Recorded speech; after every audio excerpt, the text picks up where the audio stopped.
Saya sekarang mungkin mendukung Pak Prabowo, tapi saya juga nggak suka dengan pendukung Pak Prabowo yang dulu, yang mungkin sekarang jadi pendukungnya Mas Anies. Maka para influencer dan YouTuber-YouTuber ini tadi itu tahu sekali kalau mereka ini itu mudah diprovokasi dan sangat mudah untuk memprovokasi balik.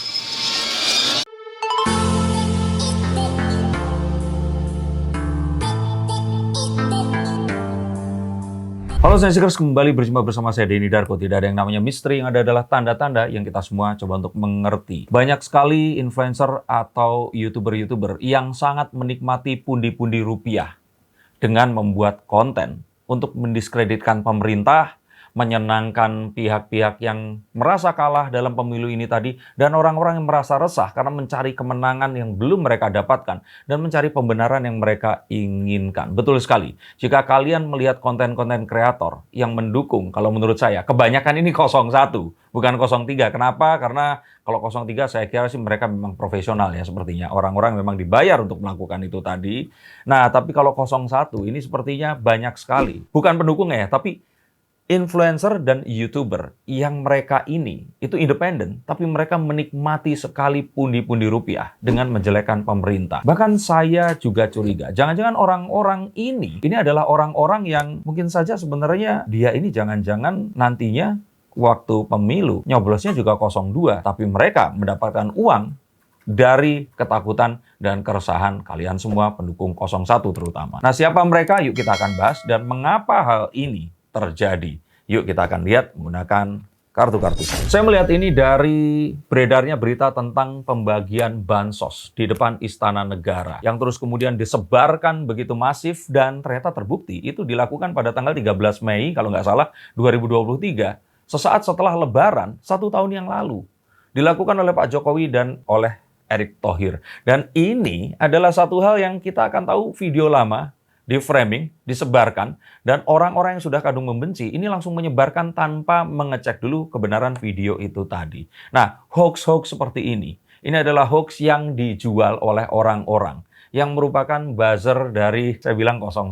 Karena kenapa? 01 pasti nggak punya uang untuk bayar buzzer. Tapi mereka semua yang di sini itu menjelekkan pemerintah, ini orang-orang yang kalau saya kira ini orang-orang yang cerdas, berpendidikan tinggi, kuliahnya pun banyak di luar negeri. Tapi saya yakin jangan-jangan mereka ini memang sengaja mencari ketenaran, mencari massa dari orang-orang yang sakit hati. Kenapa bisa seperti itu? Kita lihat dari kartu yang pertama, The Knight of Wands. Karena pihak oposisi ini terkonsentrasi, mereka ini solid, dan mereka ini itu sangat setia kawan. Mereka ini nggak kayak orang-orang yang ya merasa menang, dan orang-orang yang saat ini itu ada di pihak misalkan 02. Orang-orang ini tuh saling berkomunikasi. Bahkan dalam satu harinya, 24 jam, selain tidur, makan, dan melakukan kegiatan biologis mereka, saya pikir mereka ini memang ngurusin apa-apa yang mereka yakini ini terjadi. Ini adalah orang-orang yang yakin sekali bahwa apa yang dilakukan oleh pemerintah ini adalah sesuatu yang sesat. Bahkan saya pun memiliki seorang keluarga,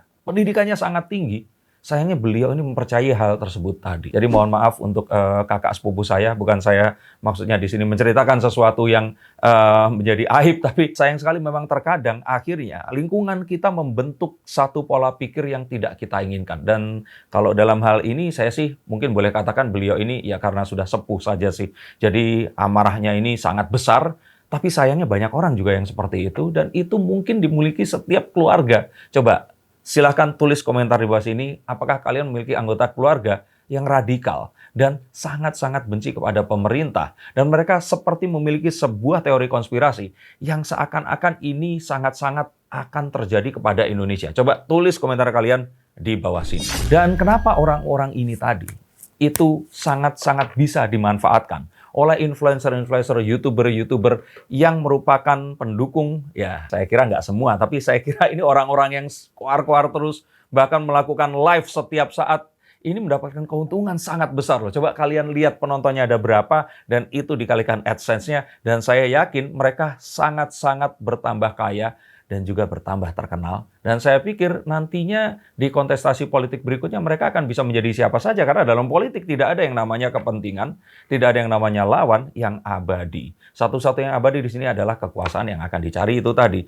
Nah, dari kartu The Ten of Wands ini, kita akan tahu bahwa orang-orang yang sakit hati, yang dimanfaatkan oleh mereka ini, hanya punya medsos sebagai media mereka untuk menyuarakan hal ini tadi. Mungkin di sekitar mereka lingkungannya itu waras semua. Jadi mereka itu berusaha untuk mencari orang-orang yang penuh kedengkian dan iri hati di medsos di mana mereka ini akan bisa berkumpul, mengomentari sesuatu dan menyampaikan sesuatu. Bahayanya adalah ini adalah sesuatu yang dibensini terus di dalam dirinya dan jika tidak segera dihentikan akan meledak suatu saat nanti. Dan radikalisme ini yang harus diperangi tentang apapun itu juga. Saya sekarang mungkin mendukung Pak Prabowo, tapi saya juga nggak suka dengan pendukung Pak Prabowo yang dulu, yang mungkin sekarang jadi pendukungnya Mas Anies. Kita akan tahu bahwa orang-orang ini, sebenarnya orang-orang yang banyaknya itu kalah dalam kehidupan di dunia nyata. Atau mereka ini memang di usia uzur mereka yang mereka have nothing to do. Jadi kalau saya kira di sini, mereka ini orang-orang yang butuh pengakuan, butuh untuk dianggap, diorangkan. Mereka tidak memiliki hal itu dalam kehidupan nyata. Akhirnya mereka aktif di sosial media. Mereka menyuarakan tentang apapun yang mereka percaya, walaupun kadang-kadang itu adalah sesuatu yang tidak nyata. Nah, ini adalah satu hal yang juga harus hati-hati, karena mereka di sini terkurung oleh echo chamber effect yang terjadi. Mereka ada di dalam satu keyakinan, dilemparkan lagi keyakinan orang lain. Kalaupun itu disuarakan akan membentur tembok di mana mereka ini dibatasi dan kembali lagi kepada diri mereka. Maka kita harus sangat mengedukasi, kita kasihani mereka, tapi harus kita ingatkan. Jangan sampai mereka akan terluka atau mereka akan menjadi, ya boleh kita katakan, ya ODGJ mungkin ya nantinya, kalau ternyata hal-hal yang mereka pikirkan ini, itu tidak seperti apa yang mereka yakini.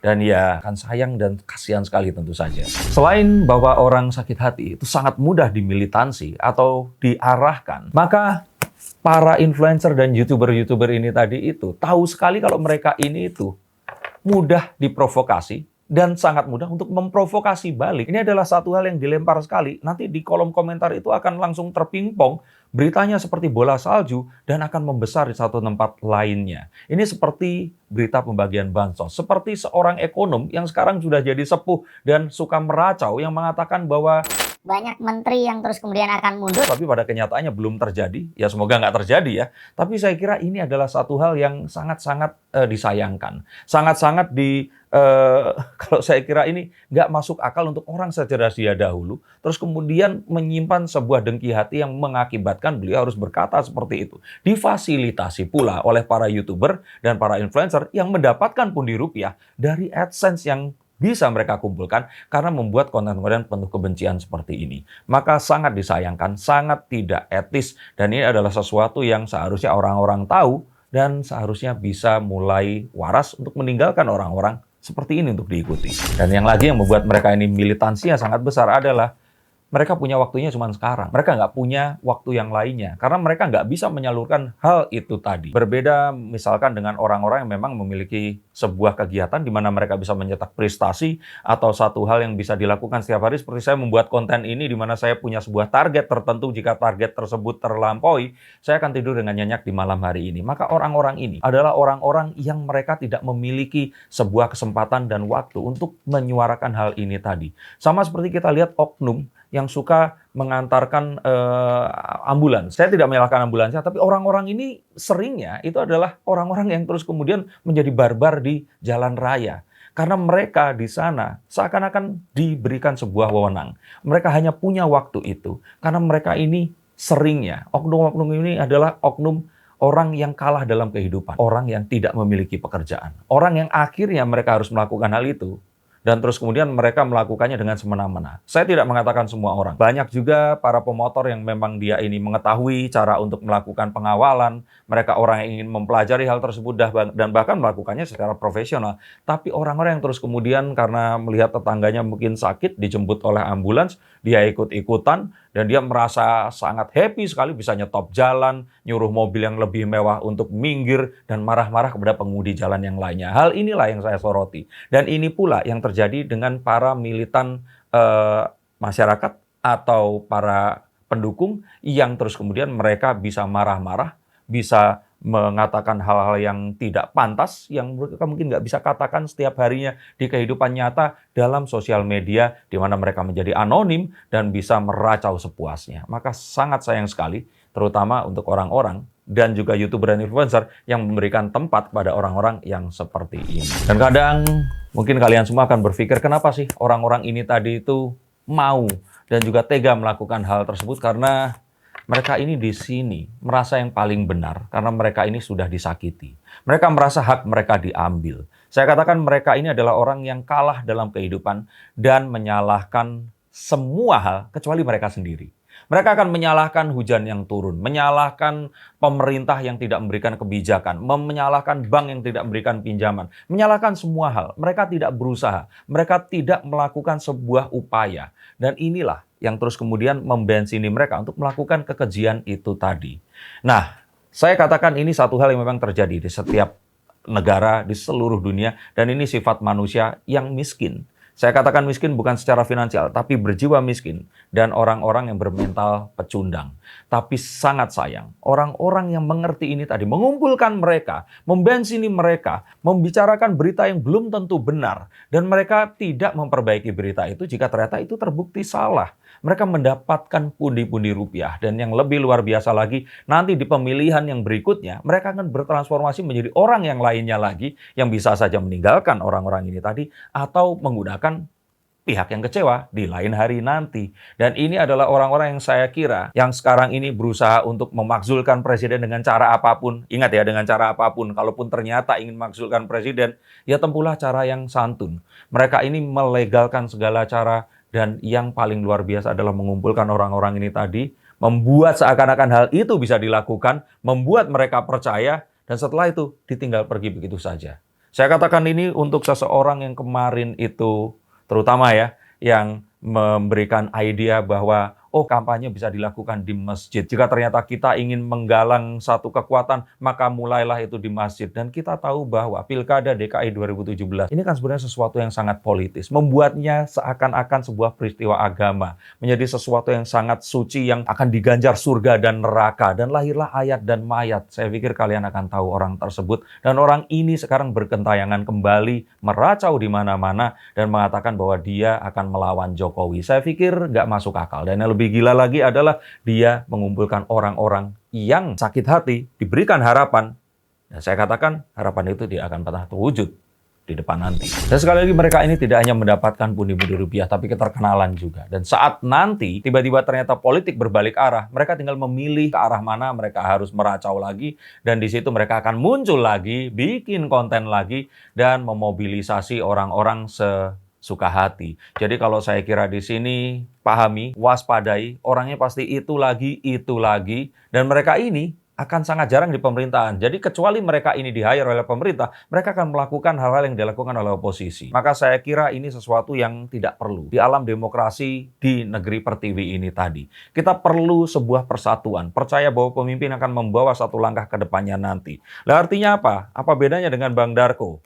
Saya katakan bahwa saya sekarang mendukung 02. Jika nanti 02 akan kalah, apapun caranya, saya tidak akan mengatakan kecurangan terjadi. Jika 01 yang menang, saya akan sepenuhnya mendukung Anies Baswedan dan juga Muhaimin Iskandar. Jika 03 yang menang, saya akan mendukung Mas Ganjar dan Pak Mahfud dengan sepenuh hati. Tapi itu seharusnya juga diikuti oleh kalian semua yang akan mendukung siapapun yang akan menjadi presiden. Karena oposisi bukanlah sebuah kebudayaan yang harusnya ada di negara yang masih harus keluar dari middle income trap yang saat ini ada di depan mata. Dan jika hal ini tidak kita lakukan sekarang, maka kita harus menunggu 200 atau 300 tahun lagi. Saya kira anak cucu kalian pun juga sudah nggak ada saat itu nanti. Maka pesan saya di sini adalah nggak ada yang salah juga dengan para YouTuber dan influencer ini tadi. Mereka nggak melanggar hukum. Tidak ada undang-undang satupun yang juga ditabrak oleh mereka. Dan kita akan tahu bahwa ya bodoh aja orang-orang yang mengikuti mereka ini.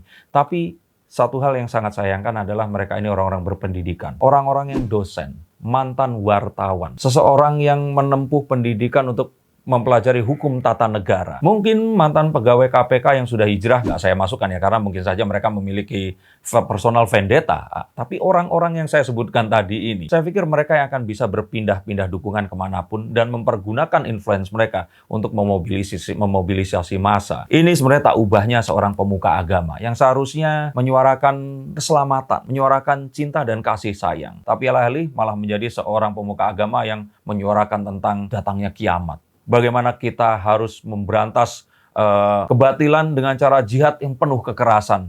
Hal-hal yang sebenarnya seharusnya bisa disampaikan dengan penuh kasih sayang. Ini diilustrasikan dengan satu perlawanan. Narasi destruktif dan negativitas yang disebarkan kemana-mana. Saya harap konten ini bukan menjadi sebuah konten yang menghujat. Tapi konten untuk mengingatkan kita semua, terutama saya, untuk tidak menjadi orang seperti itu. Untuk kalian semua, untuk tidak menjadi umat orang-orang seperti itu tadi. Dan tahu bahwa mendukung siapapun adalah dengan meninggikan dan juga memberikan dukungan. Adalah dengan cara meninggikan dan juga menceritakan kebaikan tentang orang yang kita dukung. Dan tidak berusaha untuk menyalahkan atau menjelek-jelekan orang lain untuk menjatuhkannya. Terima kasih, sampai jumpa, dan salam.